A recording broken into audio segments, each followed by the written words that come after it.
Cooking with অনু চ্যানেলে সবাইকে নমস্কার এবং স্বাগত। শীতকালে কাঁচা টমেটোর এই মুখরোচক রান্নাটা কম বেশি আমরা সবাই তৈরি করি। আর কাঁচা টমেটো ভাজি খেতে খুবই ভালো লাগে। এই রান্নাটা খাবারের শুরুতেও পরিবেশন করা যায়, আবার শেষের দিকে পরিবেশন করলেও খেতে চমৎকার লাগে। শুরুতেই পরিমাণ মতো তেল দিয়েছি, আর এতে কয়েক টুকরা রসুনের কোয়া দিয়ে হালকা নেড়ে চেড়ে নিলাম। একই সাথে পেঁয়াজ কুচি, কাঁচামরিচ কুচি দিয়ে দিয়েছি, আর সেই সাথে কাঁচা টমেটো একদম পাতলা করে কেটে নেওয়া সেগুলো দিয়ে দিলাম। আর এবার মিডিয়াম আঁচে 2 মিনিটের মতো নেড়ে চেড়ে নিলাম। লবণ দেওয়ার আগে কাঁচা টমেটো এভাবে হালকা ভেজে নিলে ভাজাটা সুন্দর হয়। তারপর পরিমাণ মতো লবণ, হলুদ এবং সামান্য পরিমাণে চিনি দিয়েছি। কাঁচা টমেটোতে হালকা একটা কুষ্ঠভাব থাকে, সামান্য চিনি দিলে বা মাছ দিয়ে তৈরি করলে খেতে দারুণ লাগে।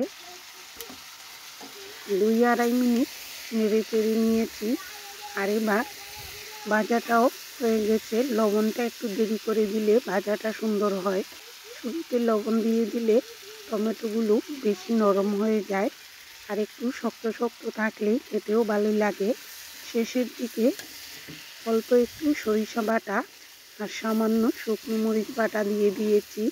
এতে ভাজাটা খেতে আরও বেশি টেস্টি হবে। স্বাদ মতো মরিচ দিয়ে দিতে হবে। কয়েকটি আস্ত কাঁচামরিচ দিয়ে রাখলাম, তাহলে বাচ্চা সহ বড়রাও খেতে পছন্দ করবে। নেড়ে চেড়ে দিয়ে খুবই হালকা আঁচে মাত্র 2 মিনিটের মতো ঢেকে রেখেছিলাম। কাঁচা টমেটো বেশি সময় ঢাকলে একদম নরম হয়ে যায়, তাই সামান্য সময়ের মতো ঢেকে রেখে ঢাকনাটা সরিয়ে নিয়েছি। আর ভাজা হয়ে গেলে নামানোর ঠিক আগ মুহূর্তে ধনেপাতা কুচি দিয়ে নামিয়ে নিতে পারেন।